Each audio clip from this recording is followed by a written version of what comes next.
Good morning to all. Welcome to my channel Gundimeda vlogs. ఈరోజు ప్రముఖ హాస్య నటి శ్రీలక్ష్మి గారి గురించి తెలుసుకుందామండి. శ్రీలక్ష్మిగా ప్రసిద్ధి చెందిన ఐశ్వర్య లక్ష్మి ప్రియ తెలుగు చిత్రాల్లో హాస్య పాత్రలతో ప్రసిద్ధి చెందిన భారతీయ నటి. ఆమె తమిళ చిత్రాల్లో కూడా నటించారు. 500కు పైగా చిత్రాల్లో నటించారు. తర్వాత ఆమె టెలివిజన్ సీరియల్స్ వైపు దృష్టి సారించారు. లక్ష్మి ఉత్తమ మహిళా హాస్య నటిగా 4 నంది అవార్డులను అందుకున్నారు. ఐశ్వర్య లక్ష్మి ప్రియ మెడ్రాస్లోని ఆంధ్రప్రదేశ్లోని తూర్పుగోదావరి జిల్లా రాజమండ్రికి చెందిన తెలుగు కుటుంబంలో పుట్టి పెరిగారు. వీరి తండ్రి అమర్నాథ్ మరియు సోదరుడు రాజేష్ కూడా నటులే. రాజేష్ కుమార్తె ఐశ్వర్య రాజేష్ కూడా ఒక సినీ నటిగా మంచి గుర్తింపు లభించింది. ప్రముఖ తెలుగు నటులు మరియు నిర్మాత డాక్టర్ అమర్నాథ్ కుమార్తె ఐశ్వర్య లక్ష్మి ప్రియ తన తండ్రి అనారోగ్యం పాలైన తర్వాత తన కుటుంబాన్ని పోషించుకోవడానికి చిత్ర పరిశ్రమలోకి ప్రవేశించారు. ప్రారంభంలో ఆమె తక్కువ మరియు గుర్తించదగిన పాత్రలు చేశారు. హాస్య పాత్రలు పోషించడంలో ఆమె ప్రతిభను గమనించిన తర్వాత దర్శకుడు జంజాల ఆమెకు 2 జళ్ల సీతలోని ఒక ముఖ్యమైన పాత్రను అందించారు. ఇది ఆమె కెరీర్ను మలుపు తిప్పింది. తెలుగు చిత్ర పరిశ్రమలో ఆమె ప్రముఖ దర్శకుడు జంజాల గారి హాస్య చిత్రాల్లో నటించారు. ఆమె కె విశ్వనాథ్ గారి చిత్రాల్లో కూడా హాస్య పాత్రల్లో నటించారు. ఆమె తమిళం, కన్నడ మొదలైన సినిమాల్లో 500కు పైగా చిత్రాల్లో నటించారు. తర్వాత ఆమె టీవీ నాటకాల వైపు మొగ్గు చూపారు. ఆమె సాధారణంగా స్టీరియో కామిక్ పాత్రలతో సంబంధం కలిగి ఉంటారు. వీరి తండ్రి అమర్నాథ్ చిన్నతనంలోనే చనిపోవడంతో శ్రీలక్ష్మి ఫ్యామిలీ కొన్ని కష్టాలు ఎదుర్కొంది. దాంతో ఆవిడ సినిమాల్లోకి రావాల్సి వచ్చింది. కె విశ్వనాథ్ గారి దర్శకత్వంలోని వచ్చిన శుభోదయం సినిమా, బాపు గారు దర్శకత్వం వహించిన వంశవృక్షం సినిమాలలో కథానాయికగా అవకాశం వచ్చింది. కానీ కొన్ని కారణాల వల్ల ఆ సినిమాల్లో చేయలేకపోయింది. అక్కినేని నటించిన గోపాలకృష్ణుడు సినిమాలోని ఒక పాటలో అక్కినేని పల్లవికో అమ్మాయితో కనిపిస్తారు. అమర్నాథ్ గారి అమ్మాయినే పెట్టండి, వాళ్ళ కుటుంబానికి సాయం చేసిన వారం అవుతాము అని అక్కినేని గారు తెలపడంతో ఒక అమ్మాయి కోసం శ్రీలక్ష్మిని తీసుకున్నారు. అక్కినేని పక్కన పంజాబీ డ్రెస్ వేసుకుని శ్రీలక్ష్మి డ్యాన్స్ చేసింది. అయినా అవకాశాలు రాలేదు. తమిళ, మలయాళంలో 5-6 సినిమాల్లో హీరోయిన్గా చేశారు. ఆ తర్వాత అక్కడ పెద్దగా అవకాశాలు రాకపోవడంతో కె బాపయ్య గారి దర్శకత్వంలో వచ్చిన నివురుగప్పిన నిప్పులో మొదటిసారి కమెడియన్గా నగేష్ గారి పక్కన చేశారు. సినిమా విజయం సాధించలేదు, కానీ శ్రీలక్ష్మి పాత్ర సూపర్ హిట్ అయింది. తర్వాత జంజాల గారి 2 జళ్ల సీతలో చిన్న అవకాశం దొరికింది. ఒక్క సీన్ చేయగానే డైరెక్టర్ శ్రీలక్ష్మి గారి టాలెంట్ను గుర్తించి క్యారెక్టర్ని పొడిగించారు. ఆ తర్వాత జంజాల గారు చాలా సినిమాల్లో నటించారు. 2 జళ్ల సీత సినిమాలో చేసిన హాస్య పాత్రకు గాను ఆమెకు ఉత్తమ నటిగా హాస్య నటిగా కళాసాగర్ అవార్డు లభించింది. అయితే ఆ పాత్రతో ఆమె హాస్య నటిగా స్థిరపడడంతో వరుసగా 13 ఏళ్ల పాటు అదే పురస్కారాన్ని అందుకున్నారు. ఓకే జాను, భాగ్యరేఖ, సుందరకాండ సీరియల్స్లో నటించారు. వీరాంజనేయులు, విహారయాత్ర వెబ్ సిరీస్లో కూడా కనిపించారు. 1981 నుంచి ప్రస్తుతం దాకా నటిస్తూనే ఉన్నారు. 40 ఏళ్ల సినీ కెరీర్ వీరిది. మొత్తం 500కు పైగా సినిమాలు. తండ్రి అమర్నాథ్, తమ్ముడు రాజేష్, తమ్ముడు కూతురైన ఐశ్వర్య రాజేష్ కూడా నటులే. 1982లో వచ్చిన స్పరిశం సినిమా తమిళంలో తొలి చిత్రం. 2 పొండాట్టి కావల్కారన్ 1992లో, జానుగా పయనం సినిమాలో 2011లో వచ్చింది. ధోని సినిమాలో 2012లో గాను నటించారు.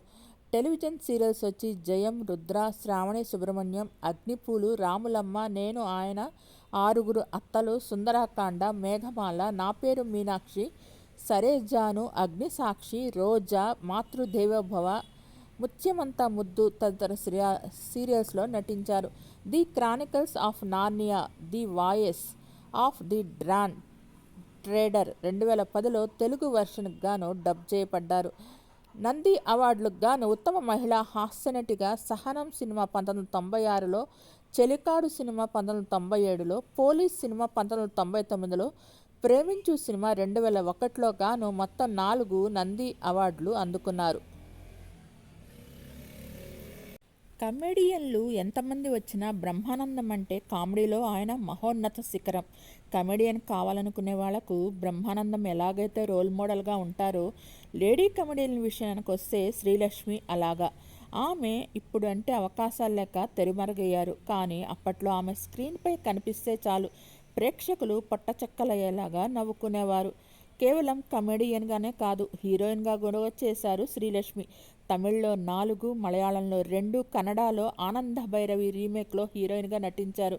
ఇక తెలుగులో అయితే హీరోయిన్గా అవకాశం లభించలేదు, కానీ సెకండ్ హీరోయిన్గా చేశారు. అయితే ఇన్ని భాషల్లో హీరోయిన్గా చేసినప్పటికీ ఆమెకు లక్ కలిసి రాకపోవడంతో ఎక్కడో కూడా రాణించలేకపోయారు. ఆడియన్స్ కూడా సరిగా రిసీవ్ చేసుకోలేకపోతే ఏదొస్తే అది అన్నట్టుగా చిన్న చిన్న పాత్రలు చేశారు శ్రీలక్ష్మి. విశ్వనాథ్ గారి స్వర్ణకమలం ఆడిషన్స్కి వెళ్తే సెలెక్ట్ అయినా కూడా హీరోయిన్ క్యారెక్టర్ మిస్ అయింది. ఆ టైంలోనే వంశవృక్షం సినిమా హీరోయిన్ ఛాన్స్ కూడా మిస్ కావడంతో ఇక మనకి హీరోయిన్ అవకాశం యోగ్యం లేదని నివురుగప్పిన నిప్పు చిత్రంలో కామెడీ రోల్ చేశారు. ఈ సినిమా కూడా పెద్దగా క్లిక్ కాలేదు. అయితే జంజాల గారి 2 జళ్ల సీత సినిమాతో శ్రీలక్ష్మి సుడి తిరిగింది. వరుసగా హిట్ల మీద హిట్లు కొట్టింది. అదృష్ట దేవత వరించడంతో కామెడీ రోల్స్కి కొదవ లేకుండా పోయింది. శ్రీలక్ష్మి కోసం దర్శకులు ఒక వెర్షన్ రాసుకొని ఉంచుకునేవారు. నాన్ స్టాప్గా వరుసగా సినిమాలు చేస్తూనే ఉన్నారు శ్రీలక్ష్మి.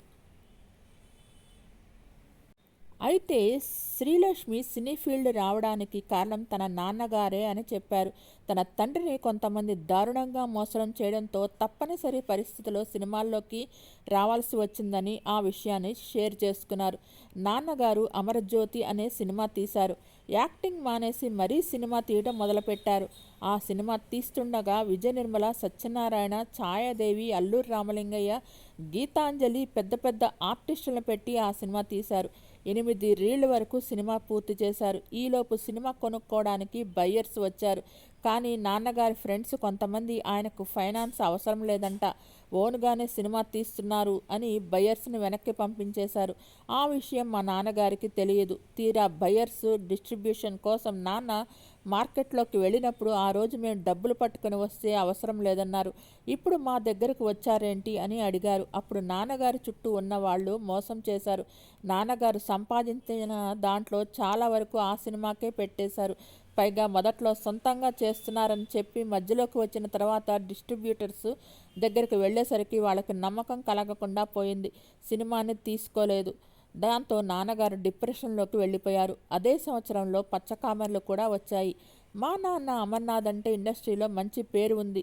ఆ పేరును ఉపయోగించుకొని నన్ను సినిమాల్లోకి తీసుకువెళ్ళమని చాలామంది చెప్పడంతో నాన్నగారు కస్సుమని లేచారు. నేను చేతకాని వాడిని కాదు అని కూతుర్ని సినిమాల్లోకి పంపమంటున్నారు అని అంతెత్తున లేచారు. మా కెరీర్ గురించి బెంగ పెట్టుకొని 2 కూతుళ్ళు పెళ్లి చేయాలి ఎలా అని డిప్రెషన్లోకి వెళ్ళిపోయారు. ఆ సందర్భంలో ఆయనకు ఇష్టం లేకుండానే నేను సినిమాల్లోకి ట్రై చేశా. ఆయన పోయిన తర్వాత నాకు సినిమాల్లో అవకాశాలు వచ్చాయి. 1980లో ఫిబ్రవరిలో నాన్నగారు చనిపోయారు. ఆ వెంటనే మార్చిలో నేను ఇండస్ట్రీలోకి వచ్చేసా. దీంతో చాలామంది చాలా విధాలుగా మాట్లాడుకునేవారు. అమ్మాయిని సినిమాల్లోకి పంపేశారు ఏంటి, ఆమె భవిష్యత్తు ఏమి కావాలి అని గుసగుసలాడేవారు. మా దారి మేము చూసుకోవాలి కదా, బాధ్యత తీసుకునే వాళ్ళు లేరు కదా అని అమ్మ వాళ్ళ నోళ్లు మూయించింది. అలా పలు ఆసక్తికరమైన విషయాలు తెలియజేశారు లక్ష్మి. తన జీవితం గురించి ఆలోచిస్తే తప్పు చేశాననే ఫీలింగ్ కలుగుతుందని అన్నారు. నాకంటూ ఫ్యామిలీ బాండింగ్ లేకుండా పోయిందే అని బాధ వెంటాడుతుందని అన్నారు శ్రీలక్ష్మి. దేవుడు ప్రతి ఒక్కరికి ఒక కొరత పెడతాడు. ఎలాంటి కొరత లేదు అంటే వాడు మనిషే కాదు. నాకైతే దేవుడు పిల్లలు లేకుండా చేశారు. నేను నా సుఖాన్ని చూసుకొని వెళ్ళిపోవడం కరెక్ట్ కాదని ఆలోచించి బాధ్యతలు బరువులు తీసుకొని పిల్లలు ఏముందిలే కావాలంటే మళ్ళీ కనొచ్చని అనుకున్నాను. కడుపే కదా మళ్ళీ వస్తుందిలే అనుకున్నా. కానీ తలకిందులైనా సరే మళ్ళీ తల్లిని కాలేకపోయా. స్పైరల్ ఆపరేషన్ జరిగింది. థైరాయిడ్ వచ్చేసింది. ఏజ్ పెరిగిపోయి చాలా ఇబ్బందులు వచ్చేసాయి. దీంతో ఆ ఆనందానికి ఫుల్ స్టాప్ పెట్టేశా. ఆ రోజుల్లో ఆర్టిస్టులు త్యాగం చేయడానికి ప్రాణం ఇచ్చేవాళ్ళు. ఈ రోజుల్లో అలా ఏం లేదు అంటూ తన పర్సనల్ లైఫ్ గురించి షేర్ చేసుకున్నారు నటి శ్రీలక్ష్మి. మా నాన్నకు మేము 8 మంది పిల్లలం. నాన్న అమర్నాథ్ ఇండస్ట్రీలో అప్పటికే పెద్ద హీరో. జాండీస్ రావటంతో పనిచేయడం మానేశారు. సైడ్ క్యారెక్టర్స్ వస్తే తాను హీరోగా మాత్రమే చేస్తానని మొండికేశారు. ఆర్థిక కష్టాలు తీవ్రం కావడంతో అమ్మ నన్ను ఇండస్ట్రీలకు పంపించాలనుకుంది. కానీ నాన్నకు అస్సలు ఇష్టం లేదు. ఆడపిల్లవి ఇండస్ట్రీలో కష్టాలు పడటం ఎందుకమ్మా అన్నారు. పరిస్థితులు బాలేవు కదా అని బదిలిస్తే నా చేతకానితనం వలె ఇలా మాట్లాడుతున్నావంటూ బాధపడ్డారు. మరోవైపు అమ్మ మాత్రం నువ్వు నటిస్తేనే అందరం కడుపు నిండా తినగలుగుతాం, లేదంటే విషం తాగి చస్తాం అంది. అలా ఇండస్ట్రీలోకి వచ్చి 41 ఏళ్లుగా రాణిస్తున్నా. శుభోదయం సినిమాకు హీరోయిన్గా సంతకం చేశాక నాన్న చనిపోయారు. నేను ఇంటి దగ్గర ఉండాల్సి రావడంతో ఆ అవకాశం చేజారిపోయింది. కానీ హీరోయిన్గా చేయకపోవడం వల్లే ఇప్పటిదాకా ఇండస్ట్రీలో ఉండగలిగాను. నా తమ్ముడు రాజేష్ కూడా హీరో అయ్యాడు. ఆ రోజుల్లోనే ₹1,00,000 రెమ్యూనరేషన్ తీసుకునేవాడు. ఎంత త్వరగా వచ్చాడో అంత త్వరగా వెళ్ళిపోయాడు. సెట్లో ఉన్నంతసేపు నేను సంతోషంగా ఉండేదాన్ని. ఇంటికి వెళ్ళాలంటే మాత్రం భయమేసేది. ఆ కష్టాలు బాధలు భరించలేకపోయేదాన్ని. కానీ మేము 8 మంది కాస్త ముగ్గురమే మిగిలాం. అదే నాకు బాధ అనిపిస్తూ ఉంటుంది.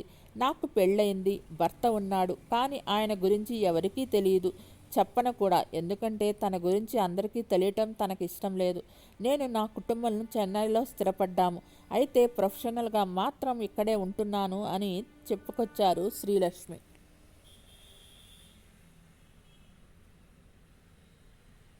శ్రీలక్ష్మి ఇప్పుడు తెరపై కనిపించకుండా పోయింది. కానీ శ్రీలక్ష్మి తెరపై కనిపిస్తే మాత్రం అరటిపండు లంబా లంబా, బంగాళదుంప బౌబౌ, అబ్బా జబ్బా దబ్బా, బాబు చిట్టి అని తన వింత డైలాగులతో ప్రేక్షకులను కడుపిబ్బా నవ్వించారు. తెలుగులోనే కాకుండా ఇతర భాషల్లో కూడా నటించారు. మీకు ఈ వీడియో నచ్చినట్టయితే లైక్ చేయండి, కామెంట్ చేయండి. Thank you all. Please subscribe and support my channel Gundemeda vlogs. నా ఛానల్ని కేవలం 5% మంది మాత్రమే సబ్స్క్రైబ్ చేసుకుని చూస్తున్నారు. Please subscribe and support my channel Gundemeda vlogs.